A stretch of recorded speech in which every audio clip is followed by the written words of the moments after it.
Hi friends, welcome to our study house. నేను మీ సందీప్. ఈ రోజు వచ్చిన ఎడ్యుకేషన్ అప్డేట్స్ మరియు కరెంట్ అఫైర్ అప్డేట్స్ గురించి ఈ వీడియోలో మనం పూర్తిగా తెలుసుకుందాం. చాలా ఇంపార్టెంట్ అప్డేట్స్ అయితే కలవు. వీడియోని ఎక్కడ స్కిప్ చేయకుండా చివరి వరకు చూడండి. మొదటి అప్డేట్ చూసినట్లయితే జెన్కో ఉద్యోగాల ఫలితాలు విడుదలంటూ అయితే రావడం జరిగింది. తెలంగాణలో జరిగినటువంటి గత నెల 14న జెన్కో యొక్క పరీక్ష 339 అసిస్టెంట్ పోస్టులు ఇంజనీరింగ్వి, 60 కెమిస్ట్రీ పోస్టులు భర్తీకి అయితే పరీక్ష నిర్వహించే సంగతి మనకు తెలిసినదే. అయితే ఈ యొక్క తెలంగాణ జెన్కో ఉద్యోగాల గురించి రాసినటువంటి పరీక్ష ఇప్పుడైతే దాని యొక్క ఫలితాలు అయితే వెలువడించారు ప్రభుత్వం. ఇది వెబ్సైట్ లో ప్రస్తుతం అందుబాటులో ఉంది. ప్రతి ఒక్కరు ఈ జెన్కో యొక్క పరీక్ష రాసిన వారు వారి యొక్క రిజల్ట్ ని వాళ్ళు చూసుకోగలరని. మరొక ఇంపార్టెంట్ అప్డేట్ చూసుకున్నట్లయితే ఇకపై మీ సేవలో కొత్తగా 9 రెవెన్యూ సేవలు అంటూ రావడం అయితే జరిగింది. రాష్ట్రంలో మీ సేవ కేంద్రాల ద్వారా కొత్తగా 9 రకాల సేవలు అందుబాటులోకి రానున్నట్లు ప్రభుత్వం అయితే తెలిపింది. ఎంఆర్ఓ ఆఫీసులో కాకుండా ఇకపై వివిధ ధృవీకరణ పత్రాలను ఆన్లైన్ ద్వారా అందించాలని భూ పరిపాలన ప్రధాన కమిషనర్ నిర్ణయించారు. ప్రస్తుతం ఎంఆర్ఓ నేరుగా జారీ చేసిన పత్రాలను ప్రజలు ఆన్లైన్లో మీ సేవ కేంద్రాల నుంచి పొందేలా చర్యలు చేపట్టారు. 9 రకాల పత్రాలకు సంబంధించిన వివరాలు మీ సేవ ఆన్లైన్ బోర్డులో ఉంచేందుకు తక్షణమే చర్యలు తీసుకోవాలని జిల్లా కలెక్టర్కు భూ పరిపాలన ప్రధాన కమిషనర్ కార్యాలయం అయితే ఆదేశించింది. మీ సేవ ద్వారా పొందే ఆ 9 పత్రాలు ఏమిటో మనం చూద్దాం. మొదటగా పౌరుల పేరు మార్పిడి మరియు తరచూ జారీ చేసే ఆదాయం, కులం తదితర ధృవీకరణ పత్రాలు మరియు స్థానిక నిర్ధారణ లోకల్ క్యాండిడేట్ మరియు స్టడీ గ్యాప్ సర్టిఫికేట్ మరియు మైనారిటీ ధృవీకరణ మరియు క్రిమి లేయర్, నాన్ క్రిమి లేయర్ మరియు మార్కెట్ విలువ మరియు కాస్రా, పహానీలా వంటి పాత ధృవీకరణ పత్రాలు మరియు ROR-1B సర్టిఫైడ్ కాపీలు. ఈ 9 రకాలైనటువంటి సేవలు ఇకపై మీ సేవలోకి అందుబాటులో రానున్నట్లు ప్రభుత్వం అయితే ఉత్తర్వులు జారీ చేసింది. మరొక ఇంపార్టెంట్ అప్డేట్ చూసినట్లయితే జవ్వెల దిన్నే ఫిషింగ్ హార్బర్ను ప్రారంభించిన ప్రధాని మోడీ. ముంబై, మహారాష్ట్రలో వాడ్వాన్ పోర్టుకు ప్రధాని మోడీ శంకుస్థాపన అయితే చేశారు. వాడ్వాన్ పోర్టు దేశంలోనే అతిపెద్ద కంటైనర్ పోర్టుగా మారుతుందని అతను తెలిపారు. అలాగే నెల్లూరు జిల్లాలోని ఫిషింగ్ హార్బర్ను మోడీ వర్చువల్గా ప్రారంభించారు. 2018లో సీఎం చంద్రబాబు నాయుడు ఈ ఫిషింగ్ హార్బర్కు శంకుస్థాపన అయితే చేశారు.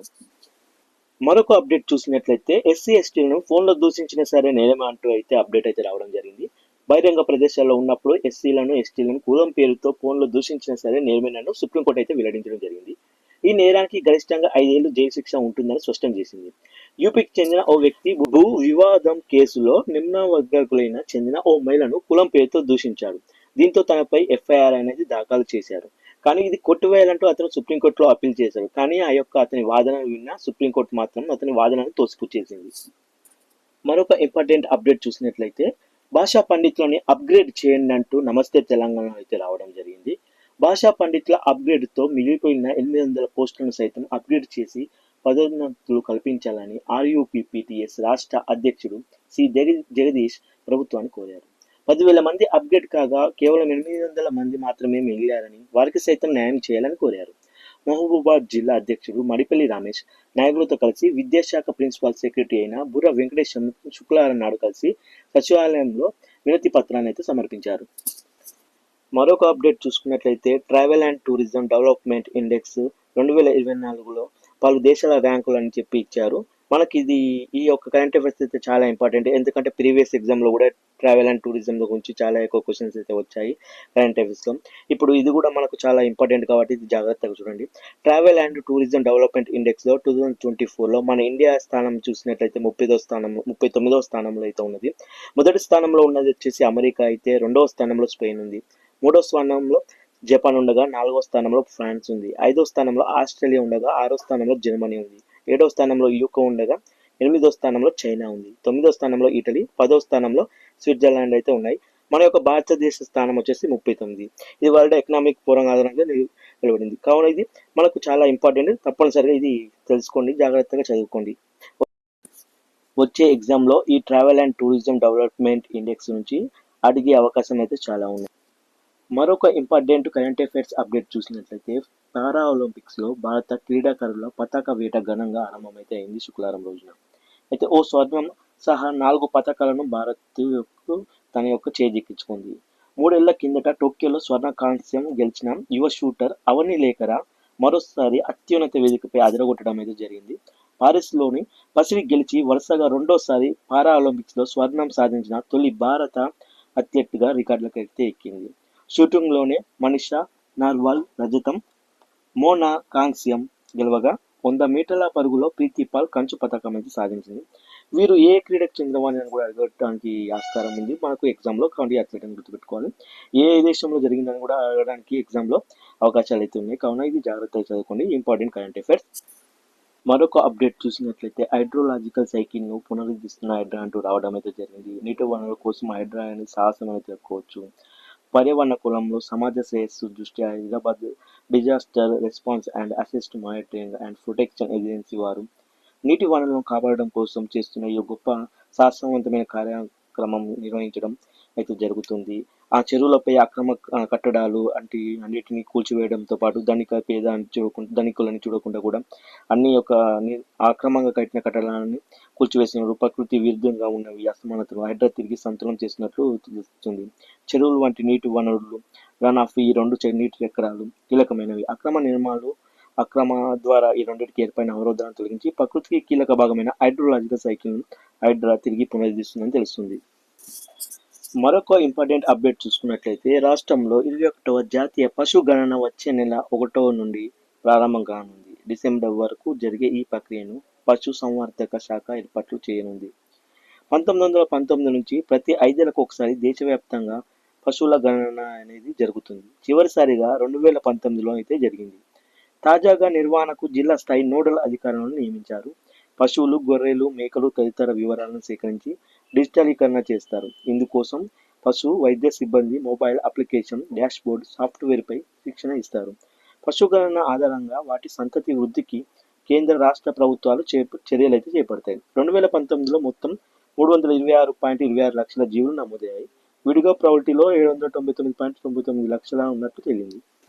మరొక ఇంపార్టెంట్ కరెంట్ అఫైర్స్ అప్డేట్ చూసినట్లయితే తెలంగాణలోని 211 నీటి వనరుల్లో 3వ వంతు అక్రమాలు అంటూ రావడం అయితే జరిగింది. కేంద్ర జలశక్తి మంత్రిత్వ శాఖ అధ్యయనంలో నివేదికలో ఇది వెల్లడైంది. తెలంగాణలో కొన్ని చెరువులు, కుంటల్లో 75% పైగా విస్తీర్ణం ఆక్రమణకు గురైందని, 25 నుంచి 75% వరకు ఆక్రమణకు గురైన నీటి వనరులు కూడా అధిక సంఖ్యలో ఉన్నాయని కేంద్ర జలశక్తి మంత్రిత్వ శాఖ అయితే పేర్కొంది. దేశంలో రాష్ట్రాల వారీగా కుంటలు, చెరువులు, లేకులు, ఇతర నీటి వనరులు ఎన్ని ఉన్నాయి, వాటి ప్రస్తుత పరిస్థితిపై రాష్ట్రాల వారీగా కేంద్రం అధ్యయనం చేసింది. చిన్న నీటి వనరులపై చాలా సంవత్సరాల్లో అధ్యయనం జరుగుతుంది. అయితే 2018-19లో ప్రారంభించి 2 ఏళ్లకు పైగా అధ్యయనం చేసి అనంతరం విడుదల చేసిన 6వ గణాంకాల నివేదిక తాజాది.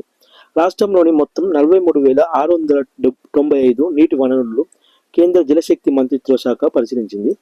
వీటిలో 3,032 ఆక్రమణకు గురైనట్లు నివేదికలో అయితే పేర్కొంది. 211 నీటి వనరులు 75% పైగా ఆక్రమణకు గురయ్యాయని, మరో 402 వనరుల్లో 25 నుంచి 75% వరకు ఆక్రమణ జరిగిందని తెలిపింది. మరొక ఇంపార్టెంట్ అప్డేట్ చూసినట్లయితే మరో 6 నెలల్లో భారత్కు 3వ అణు జలాంతర్గామి అంటూ రావడం అయితే జరిగింది.